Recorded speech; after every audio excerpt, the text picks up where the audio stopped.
दुर्गाणी नामावली माम यद्दुर्गाया मम्मानु ध्यानमुक्तो भविष्यति संशया। ओम सर्वमंगलमांगल्ये शिवे सर्वार्थसाधिके शरणे त्र्यंबके गौरी नारायणी नमोस्तुते।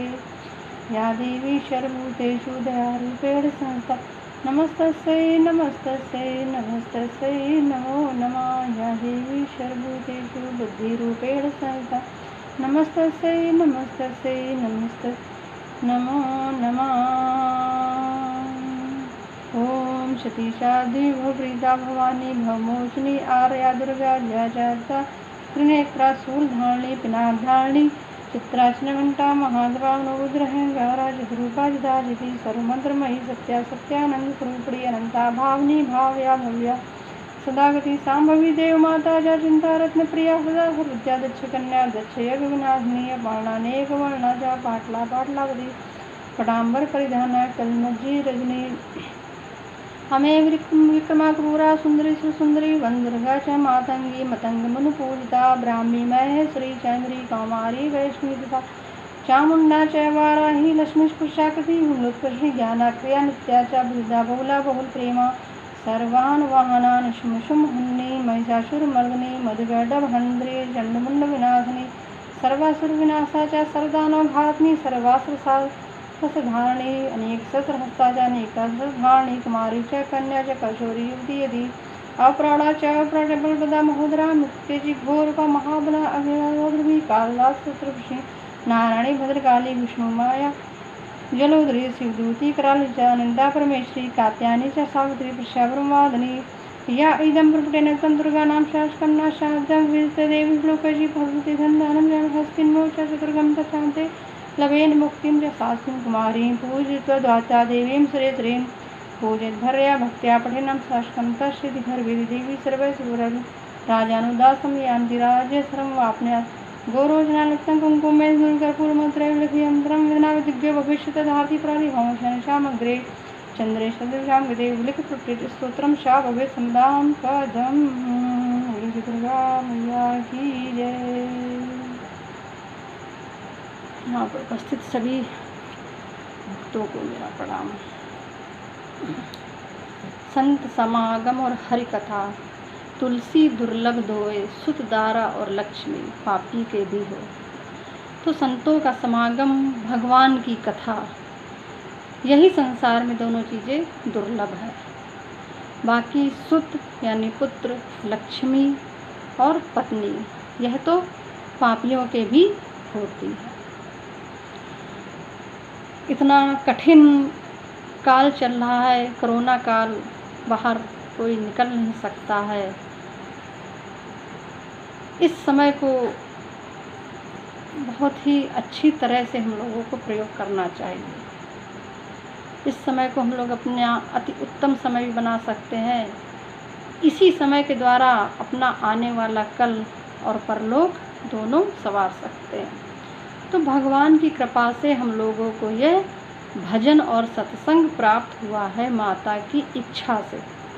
तभी ऐसी बुद्धि बनी है कि हम लोग यह कार्य कर रहे हैं नित्य माता की कृपा से। माता से बस यही प्रार्थना कीजिए कि नित्य हर पल हर समय हर क्षण तुम्हारा ही ध्यान भजन कीर्तन सत्संग सेवा किसी भी प्रकार से किसी भी माध्यम से किसी भी लोभ से करते रहे कि अंत समय में तुम्हारे ही दर्शन हो जाए और तुम्हारे ही धाम को प्राप्त हो। माता दुर्गा के स्वरूप के बारे में चर्चा चल रही थी। माता ने कहा है कि पूरा विराट ब्रह्मांड जो कुछ भी दिख रहा है वो सिर्फ मैं ही मैं हूँ। हम लोगों को एक बात हर ग्रंथ से हर सत्संग से सीख लेनी चाहिए कि संसार में जो कुछ भी कहीं कुछ भी है तो वो सिर्फ परमात्मा का अंश ही है। अहमात्मा गुडाकेशा सर्वम खलु इदम ब्रह्म प्रज्ञानम ब्रह्म, यानी कि जो कुछ भी है वो सब ब्रह्म स्वरूप ही है। सिय राम मैं सब जग जानी जड़ चेतन जग जीव मैं सकल राम मैं जानी। तो सब कुछ परमात्म स्वरूप ही है, परमात्मा के इतर कहीं कुछ भी नहीं है। डरना नहीं है, रोना नहीं है, सोना नहीं है, खोना नहीं है, सिर्फ पाना है परम प्रेम, परम ब्रह्म, परम तत्व को, कि जिससे अपना समय सही निकल जाए और भविष्य भी सुंदर हो। माँ इतनी दयालु हैं, कहती हैं कि तू कैसा भी हो, तू मुझे करुणा से जब भी पुकारेगा तो मैं तेरे लिए खड़ी हूँ। माता ने अपनी महिमा का बखान दुर्गा सप्तश्लोकी में भी किया है, दुर्गा देवी भागवत रामायण में भी किया है, कई नामों से इसको जानते हैं, जिस भी नाम से पुकारे हम उसे। और माता के रूप में हमें हमारे माता पिता मिले हुए हैं, कि जब हमारी माँ जिसने हमको जन्म दिया है स्थूल शरीर को, तो हमारे सूक्ष्म स्वरूप को जन्म तो माँ दुर्गा देती है, लेकिन इस स्थूल शरीर की जन्मदाता हमारी माता पिता होते हैं, सांसारिक माता पिता होते हैं। तो दो प्रकार के माता पिता होते हैं हमारे इस संसार में। अब स्थूल शरीर तो हमारा इसी जग में रह जाएगा, पंचभूतों में मिल जाएगा, लेकिन जो हमारा सूक्ष्म शरीर है उसको हमें परम उस सूक्ष्म तत्व में मिलाना है। माँ कहती हैं कि मैं वो परम सूक्ष्म तत्व हूँ जो अणु से भी छोटा है और महान से भी महान है, जिसकी महिमा मैं खुद अपने आप से नहीं कह सकती हूँ। तो ये ग्रंथ जितने भी हैं मार्गदर्शक हैं, दीप हैं, हमें प्रकाश देते हैं, ज्ञान देते हैं, उस सूक्ष्म तत्व का हमें परिचय कराते हैं। यानी कि हमें जब सूक्ष्म का परिचय करना है तो हमें बहुत से ग्रंथों का अध्ययन, सत्संग, मनन, चिंतन, ध्यान करना पड़ता है उस सूक्ष्म के लिए। माँ कह रही कि इस स्थूल से तुम सूक्ष्म की ओर बढ़ो, जगत से जगतानंद की ओर बढ़ो, जगत नियंता की ओर बढ़ो। वो कहती जो कुछ भी जहाँ कहीं भी दिख रहा है, तुम, मैं, हम सब जड़ वस्तु, सूर्य, चंद्रमा, आकाश, पृथ्वी, सब मेरा ही स्वरूप है, मेरा ही अवतार है। माँ आगे बताती हैं, अपने रूप का वर्णन करती हैं, तीर्थों का वर्णन किया है, अपने प्रिय व्रत का वर्णन किया है, नैवेद्य का वर्णन किया है, और किस प्रकार से उन्होंने इस सृष्टि की रचना की है, सृष्टि की उत्पत्ति की है, कैसे ये सृष्टि की रचना हुई है, उसका वर्णन किया है। ब्रह्मा जी से कहा है माता ने कि जाओ तुम सृष्टि की रचना करो। ब्रह्मा जी ने मनु और शत्रुपा को उत्पन्न किया है, दक्ष प्रजापति को उत्पन्न किया है, उनसे कहा है कि तुम लोग माता के भक्त हो, तुम्हारे घर में माता ने जन्म लिया है, अब तुम्हें इस सृष्टि कार्य को करना है। तो ऐसे ही नहीं कोई संयोग बन जाता है, कोई किसी का जन्मदाता बन जाता है। यह भी पूर्व जन्मों की साधना और माता की कृपा ही होती है कि उसे ऐसे भगवत कार्य करने को मिलते हैं। मनु शत्रुपा उत्पन्न हुए हैं, पृथ्वी पर देख रहे हैं चारों ओर, कहीं उन्हें कोई जगह नहीं दिख रही है रहने के लिए, चारों ओर घुमाते हैं, अपनी दृष्टि डालते हैं। तभी ब्रह्मा जी ने विचार किया है कि इनके रहने के लिए मुझे कोई स्थान देना है।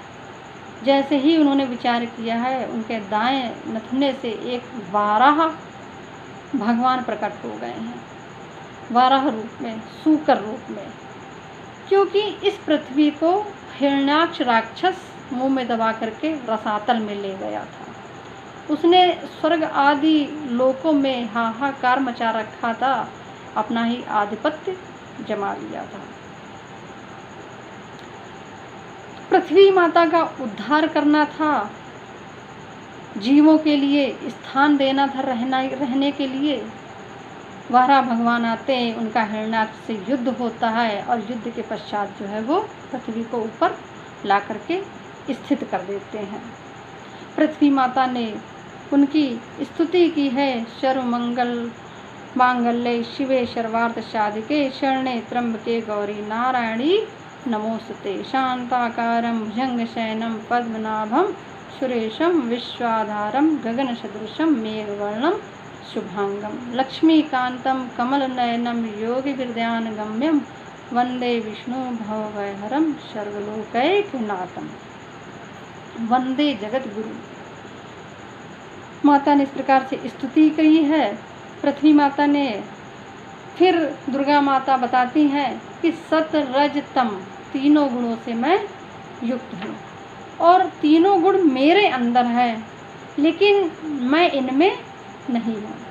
मुझे अगर पाना है तो मुझे सद गुण से पाना है, यानी कि सत्य के मार्ग से चलना है। अन्य कोई भी मार्ग परमात्मा को प्रिय नहीं है। सत्य के सिवा उन्हें कुछ भी नहीं प्रिय है। सत्यम ज्ञानम अनंतम ब्रह्म सत्यम ब्रूयात् सत्यम शिवम सुंदरम। उन्हें केवल सत्य ही प्रिय है। वो कह रही है कि तू सद से मेरी ओर बढ़, क्योंकि परमात्मा का नाम सच्चिदानंद है। सद चिद आनंद, तो उनके नाम के आगे सबसे पहले सद ही आता है। तो सद के द्वारा ही हम उनको प्राप्त कर सकते हैं। वो सब जगह हैं, लेकिन उनमें सदता है, सत्य है, सत्याचरण है, सत्य नारायण है, सत्याग्रह है, सद संकल्प है तो वो असद में भी, लेकिन उनको पा नहीं सकते हैं। हम असद से नहीं पा सकते हैं। माता कह रही हैं कि तू मेरी ओर भक्ति से बढ़। मुझे भक्ति सबसे ज़्यादा प्रिय है। माँ का स्वयं ही एक स्वरूप भक्ति का स्वरूप है। माँ भक्ति के रूप में है और परमात्मा भी भक्ति के द्वारा ही प्रसन्न होते हैं। परमात्मा को भी भक्ति के द्वारा शीघ्र ही प्रसन्न किया जा सकता है। भक्ति उनकी पत्नी है। फिर इस सृष्टि का वर्णन होता है। मनु जी से प्रियव्रत और उत्तानपाद नामक 2 महान ओजस्वी पुत्र उत्पन्न होते हैं। उनसे 3 कन्याएं उत्पन्न होती हैं, आकुति, देवहूति और प्रसूति। आकुति के विवाह रुचि के साथ हो जाता है, देवहूति का विवाह कर्दम जी के साथ हो जाता है और प्रसूति का विवाह दक्ष प्रजापति के साथ हो जाता है। इस प्रकार से जो है ये सभी लोग अपना जो है वंश वृद्धि करने लगते हैं, संसार की सृष्टि कार्य में सहयोग करने लगते हैं। जिसकी रचना इतनी सुंदर वो कितना सुंदर होगा। तो यह संसार व्यर्थ नहीं है। अगर इसको परमात्मा ने बनाया है या यह परमात्मा का प्रतिबिंब है, जैसे कि बताया था कि हर तरफ प्रकीर्णन है सूर्य की रोशनी का। उसमें प्यासे को दिखाई पड़ता है जल, तो वो दौड़ता रहता है। इसी प्रकार से हर जीव प्यासा है। प्रकीर्णन भगवान के प्रकीर्णन के रूप में यह जगत फैला हुआ है। तो जीव प्यास बुझाने के लिए इस जगत की ओर ही निरंतर दौड़ा करता है कि मैं अपनी प्यास इन साधनों से बुझा लूँ, यानी सुख शांति पा लूँ। लेकिन सुख शांति उसको मिलती नहीं, क्योंकि यह मिथ्या भ्रम मरीचिका है। इसके मूल में जाए कि यह प्रकाश जो जगत हमको दिख रहा है यह परम ब्रह्म परमात्मा का प्रकाश है। तो मूल की हमें उपासना करनी, उसके परम तत्व की।